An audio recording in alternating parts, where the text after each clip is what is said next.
So in this lesson, we're going to be talking more about chemical reactions instead of nuclear reactions, and we're going to learn how to classify reactions as combination, decomposition, single replacement, double replacement, or combustion. And then we will also learn how to predict the products and balance a combustion reaction. So whenever we're looking at chemical reactions, sometimes we see very vivid changes, we feel heat, we see sparks, we see a visible change in the system. It's not always the case, but given the chemical equation, we're able to determine what changes are happening and classify that reaction as a particular type of reaction. The first two types of reaction we're going to look at are synthesis and decomposition. Remember, synthesis is talking about making something. So in this case, we're looking at two things coming together to make one larger thing. When we look at decomposition, what we see is we have something that is breaking apart. So we see a single substance breaking apart into two substances.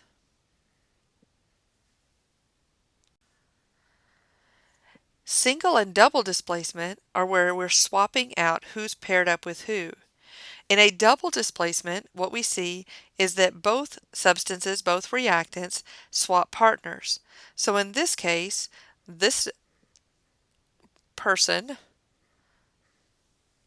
goes with her, and this person goes with her.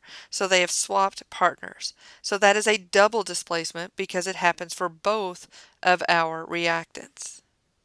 When we look at a single displacement, what we see is something similar but not to the same extent.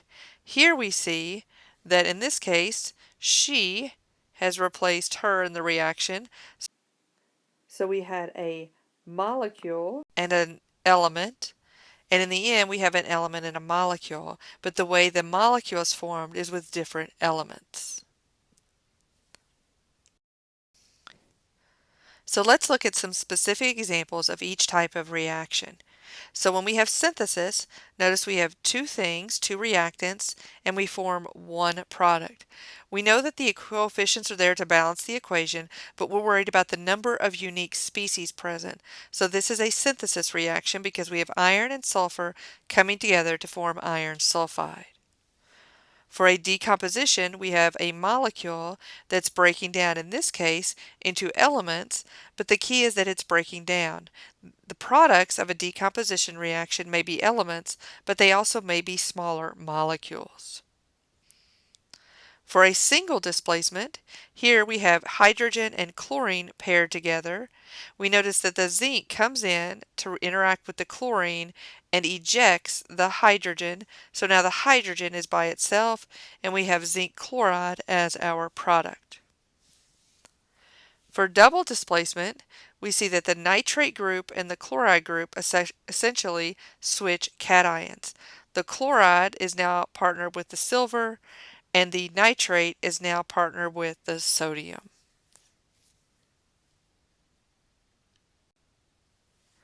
The last type of reaction we'll look at in this lesson are combustion reactions, and these are where carbon-based molecules react with O2 to produce CO2 in water. So this frequently happens when we look at substances that are alkanes, so CH4, C2H4, C3H8. So methane, ethane, and propane. They react with oxygen to produce CO2 and water, and they also produce energy along the way. We'll look at a specific example of a combustion reaction in the lesson. There are other types of reactions, and when we look at reactions of organic compounds, we will look at these more. We will also be looking at oxidation reduction reactions. These are known as redox. And some of the reactions that we've already seen would also be classified as a redox reaction. So sometimes there can be multiple ways to characterize a reaction. We will also look at other reactions that have a key suffix, some that say ation and some that say lysis. And when we have something undergoing lysis, which we've already seen in the word homolysis, we know that it means to break apart.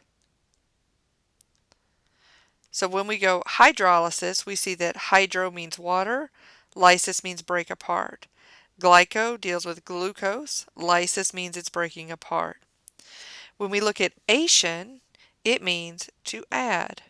So hydration is adding water, hydrogenation is adding hydrogen, phosphorylation is adding a phosphate group, carboxylation is adding a carboxyl group.